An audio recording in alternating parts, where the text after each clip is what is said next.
Hey, sports card collectors and investors. I hope that everybody is having a fantastic 4th of July weekend. For those that are new here, we put out daily sports card collecting and investing videos. So if you're looking for that consistent content, maybe a different voice, then please subscribe and stay tuned so that you can be notified of all the new videos that do come out. Today I want to talk about kind of the why behind why I'm collecting and investing sports cards, and I'll go into a little bit of my backstory.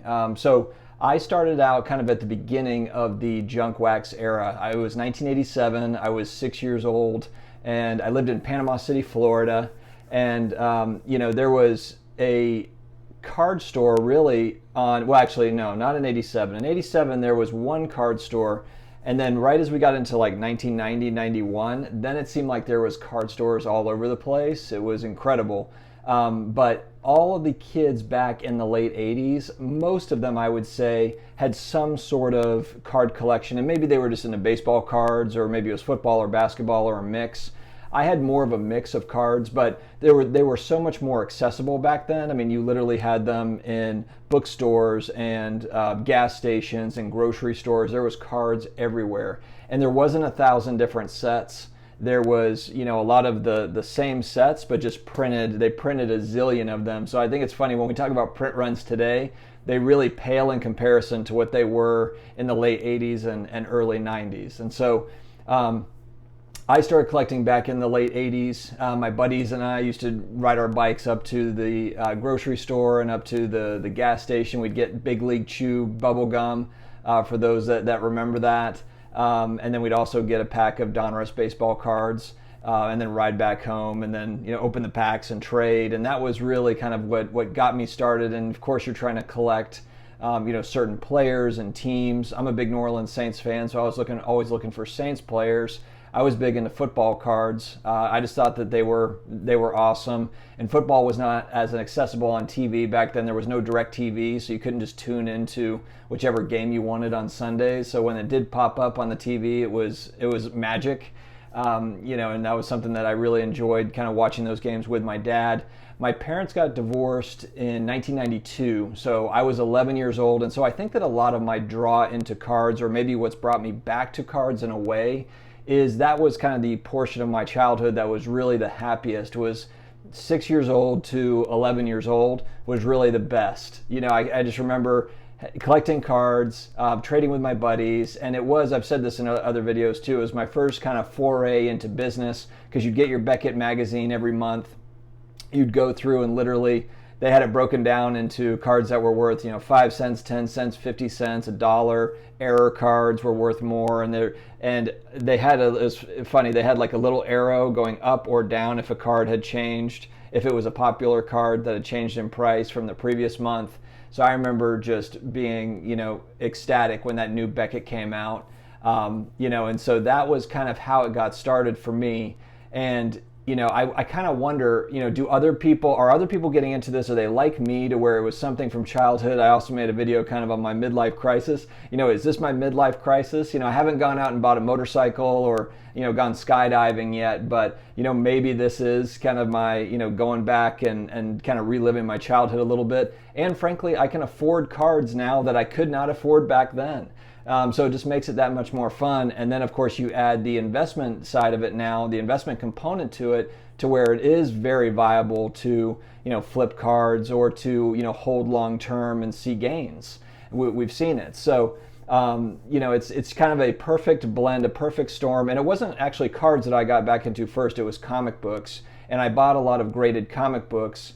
And there's other things as well. I'm finding that there's people that are buying graded action figures from the 70s, 80s, 90s. There's graded video games. There's all sorts of things. Some people have really rare old Nintendo cartridges or Atari cartridges that are graded, and these are selling for thousands and thousands of dollars. So the collectibles market as a whole, it's kind of been kind of a mini golden era or a boom the last 2 years, 2.5 years. And it's going to be curious to see if it lasts or if it's a flash in the pan type thing. But the thing that I really like though is there's people like me, certainly, where there's that nostalgia factor. They're getting back into it. They've got some money now that they didn't have as a kid. But there's also a ton of young people that are involved in this as well. There's a ton of, I've seen, there's YouTubers that are kids that are making, that are making content that's really great content, and they know what they're talking about, and it's impressive. So you really have all ages that are looking at it. So it's been a really fun ride getting back into collecting cards. And then the investment component is kind of nice because I wouldn't necessarily bank like your entire retirement on sports cards, in the same way that some of us or some people did in the 90s with Beanie Babies and some of these other things, Pogs and all the other kind of collectibles that came out back then. But if you already kind of do have your 401k, or you already do have an index fund that's set up, and then you already you're a homeowner maybe, or you're kind of working towards owning a home, you've got some real estate things you have going on. If as long as for me, I don't want this necessarily to be my number one mode, for savings and for investing.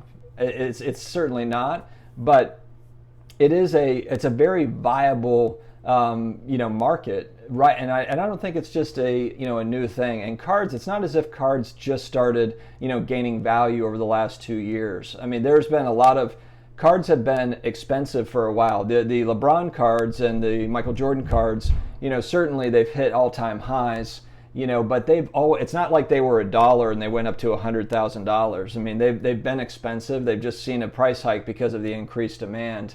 From an investment standpoint, I really like what sports cards give me as far as an alternative investment goes.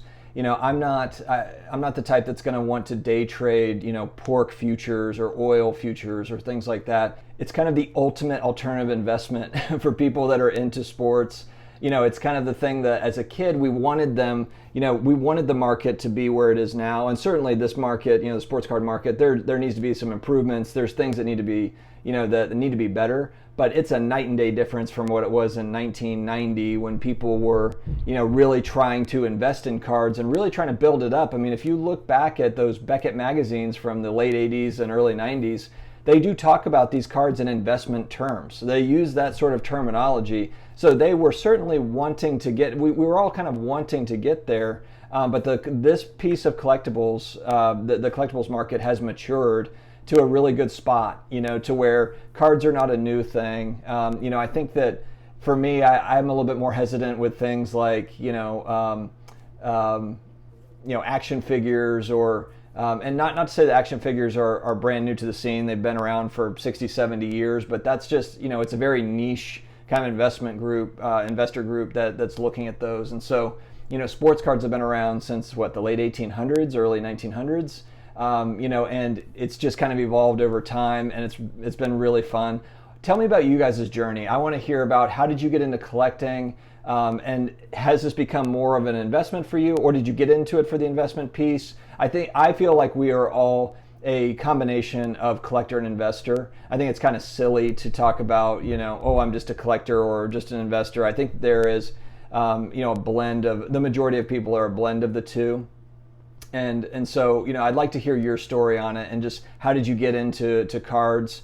Were you a sports fan first and then got into cards, or did you get in during childhood? I've learned that a lot of people as adults have gotten into cards, which I think is amazing, because I just kind of assumed it was people like me that were getting back into it, and then maybe their kids were getting into it, and so that's kind of the cycle. But there's actually quite a few people that were not into cards as kids that have now gotten into cards as adults. So I think that's awesome. But anyway, tell me your story, guys. Thank you for joining. And like I said, please subscribe if you haven't already. We have daily videos coming out. I've got some really, really cool ones coming out. I've had some awesome suggestions from our viewership for upcoming videos, and so I'm excited to bring those out. Thank you again for tuning in. And again, have a happy holiday weekend and stay safe, you guys.